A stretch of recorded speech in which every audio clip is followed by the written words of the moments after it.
মঙ্গলবার 21শে জুলাই পশ্চিমবঙ্গের রাজনৈতিক ক্যালেন্ডারে অত্যন্ত গুরুত্বপূর্ণ একটা দিন।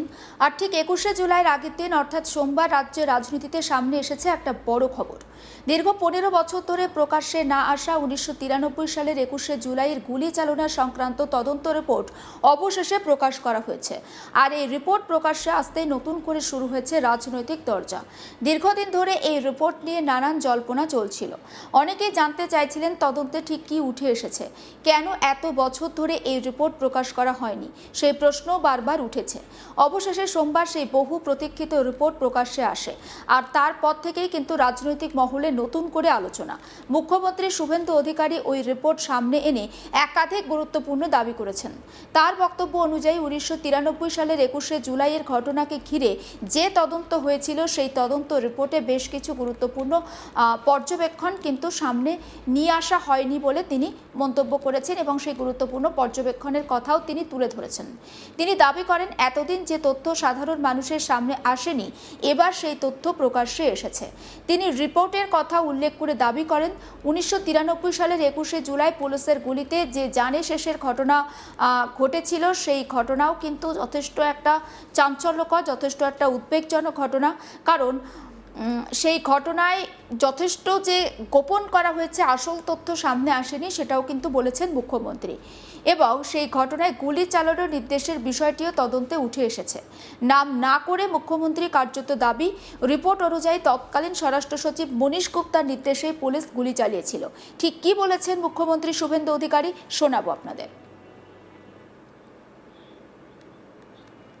তৎকালীন পুলিশ কমিশনার তুষারকান্তি তালুকদারের রিপোর্ট আধিকারিকদের বিবৃতির সঙ্গে যথেষ্ট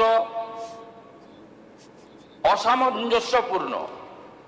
তৎকালীন পুলিশ কমিশনার প্রকাশ্যে অস্বীকার করেছেন, বিতর্কিত করেছেন এবং কার নির্দেশে পুলিশ গুলি চালানো হয়েছিল সেই প্রকৃত তথ্য প্রকাশ করতে অস্বীকার করেছেন। মহাকরণ থেকে সমস্ত প্রাসঙ্গিক নথিপত্র কেন পাওয়া যাচ্ছে না তা গ্রহণযোগ্য বলে মনে করা হয়নি। তখনকার মুখ্যমন্ত্রী কে ছিলেন, যিনি কালকে কালীঘাট তৃণমূলের কর্মসূচিতে হয়তো যাবেন। তিনি তথ্য সরবরাহ করেননি, তিনি একটাও নথি দেননি, কারণ ওনার পাওয়ার মিনিস্টার ফেঁসে যাওয়ার প্রভূত সম্ভাবনা ছিল। শুনলেন তো ঠিক কি বলেছেন মুখ্যমন্ত্রী। এখানে নাম না করে তখনকার মুখ্যমন্ত্রী বলতে মমতা ব্যানার্জি এবং তার পাওয়ার মিনিস্টার অর্থাৎ বিদ্যুৎ মন্ত্রী বলতে মনীশ গুপ্তার কথাই বলতে চেয়েছেন বলে মনে করছে রাজনৈতিক মহল। আপনাদেরকে মনে করাবো 1993 সালের 21শে জুলাইয়ের ঘটনার সময় এই মনীশ গুপ্তই ছিলেন রাজ্যের স্বরাষ্ট্র সচিব। পরে তিনি মমতা ব্যানার্জি সরকারের মন্ত্রী হয়েছিলেন। শুধু তাই নয়, তদন্ত রিপোর্টে আরও বলা হয়েছে এবং দাবি করা হয়েছে সেদিন গুলি চালানোর পক্ষে কোনো যথাযথ আইনি ভিত্তি প্রমাণিত হয়নি। অর্থাৎ পরিস্থিতি সামাল দিতে গুলি চালানো কতটা প্রয়োজন ছিল সেই বিষয়ে তদন্তে সন্তোষজনক ব্যাখ্যা পাওয়া যায়নি বলেই রিপোর্টে উল্লেখ রয়েছে বলে দাবি করা হয়েছে। এই রিপোর্ট প্রকাশ্যে আসার পর সবথেকে বেশি আলোচনা শুরু হয়েছে আরেকটি বিষয় নিয়ে, আর সেটি হলো সাক্ষীদের তালিকা। মুখ্যমন্ত্রীর দাবি 1993 সালের 21শে জুলাইয়ের ঘটনার অন্যতম প্রধান প্রত্যক্ষদর্শী ছিলেন মমতা ব্যানার্জি। সেই সময় তিনি ঘটনাস্থলে উপস্থিত ছিলেন বলেই দীর্ঘদিন ধরে রাজনৈতিক মহলে প্রচলিত। কিন্তু তদন্ত কমিশনের রিপোর্ট অনুযায়ী তাকে নাকি একবারের জন্য সাক্ষ্য দেওয়ার জন্য ডাকা হয়নি। তিনি দাবি করছেন বা এই দাবি এখন নতুন করে রাজনৈতিক বিতর্কের কেন্দ্রবিন্দুতে উঠে এসেছে। কারণ এত গুরুত্বপূর্ণ একটি ঘটনার অন্যতম প্রধান সাক্ষীকে যদি জিজ্ঞাসাবাদী না করা হয়ে থাকে তাহলে তদন্ত কতটা পূর্ণাঙ্গ ছিল সেই প্রশ্ন তুলেছেন অনেকেই। এখানেই শেষ নয়, আরও একটি বিষয় নিয়ে জোর চর্চা শুরু হয়েছে। সেটি হলো এই তদন্ত রিপোর্ট এতদিন প্রকাশ করা হয়নি কেন। ক্ষমতায় আসার পর তৎকালীন তৃণমূল সরকার এই ঘটনার তদন্তের জন্য একটা কমিশন গঠন করে। সেই তদন্তের কাজও সম্পূর্ণ হয়েছিল, কিন্তু তারপরও দীর্ঘ প্রায় 15 বছর ধরে রিপোর্টটি প্রকাশ্যে আনা হয়নি। কেন তা গোপন করা হয়েছিল সেই প্রশ্ন এখন রাজ্যের রাজনৈতিক মহলে নতুন করে উঠতে শুরু করেছে।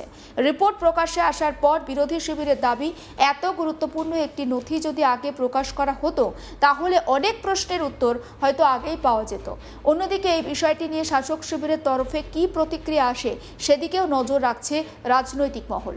আপনাদেরকে আরও একবার মনে করাই, 21শে জুলাই রাজ্যের রাজনীতিতে একটা ঐতিহাসিক দিন।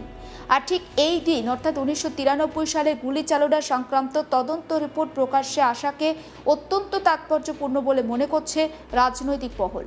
সব মিলিয়ে বলা যায় দীর্ঘ 15 বছর পর প্রকাশ্যে আসা এই তদন্ত রিপোর্ট নতুন করে একাধিক প্রশ্ন সামনে এনে দিয়েছে। কার নির্দেশে গুলি চলেছিল, তদন্তে কি উঠে এসেছে, কেন এতদিন রিপোর্ট প্রকাশ করা হয়নি, আর তদন্তে গুরুত্বপূর্ণ সাক্ষীদের ভূমিকা কী ছিল, এই সব প্রশ্ন নিয়েই এখন শুরু হয়েছে রাজনৈতিক বিতর্ক।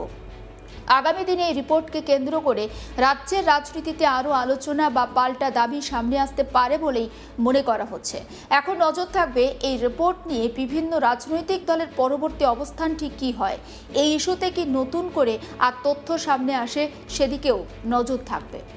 আমি আপনাদের আরও একবার শোনাতে চাই মুখ্যমন্ত্রী শুভেন্দু অধিকারী বিধানসভায় ঠিক কী বলেছেন এই রিপোর্টকে কেন্দ্র করে, তদন্ত কমিশনকে কেন্দ্র করে সেই বক্তব্য। তৎকালীন পুলিশ কমিশনার তুষারকান্তি তালুকদারের রিপোর্ট আধিকারিকদের বিবৃতির সঙ্গে যথেষ্ট অসামঞ্জস্যপূর্ণ। তৎকালীন পুলিশ কমিশনার প্রকাশ্যে অস্বীকার করেছেন, বিতর্কিত করেছেন এবং কার নির্দেশে পুলিশ গুলি চালানো হয়েছিল সেই প্রকৃত তথ্য প্রকাশ করতে অস্বীকার করেছেন। মহাকরণ থেকে সমস্ত প্রাসঙ্গিক নথিপত্র কেন পাওয়া যাচ্ছে না তা গ্রহণযোগ্য বলে মনে করা হয়নি। তখনকার মুখ্যমন্ত্রী কে ছিলেন, যিনি কালকে কালীঘাট তৃণমূলের কর্মসূচিতে হয়তো যাবেন। তিনি তথ্য সরবরাহ করেননি, তিনি একটাও নথি দেননি, কারণ ওনার পাওয়ার মিনিস্টার ফেঁসে যাওয়ার প্রভূত সম্ভাবনা ছিল।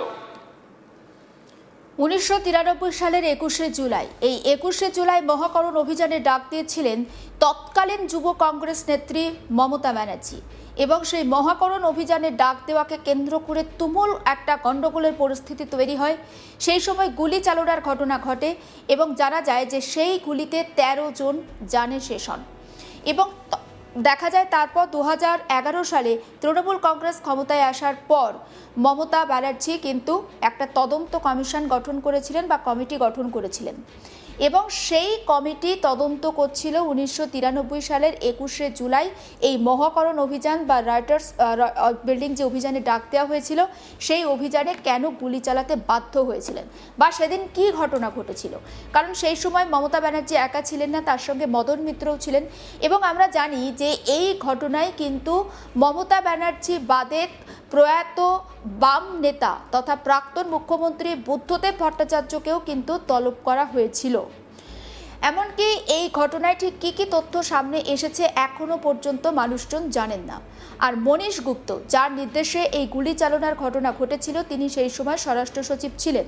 পরে কিন্তু তিনি তৃণমূল কংগ্রেস সরকার ক্ষমতায় আসার পর তিনি রাজ্যের বিদ্যুৎ মন্ত্রী হন, যদিও কিছুদিন আগে তিনি জানিয়েছেন যে তৃণমূলের সঙ্গে তিনি ছাড়বেন না। সমস্ত আপডেট আপনাদের কাছে আমি পৌঁছে দেব, অবশ্যই নজর রাখুন আজ তাক বাংলায়, সাবস্ক্রাইব করতে ভুলবেন না।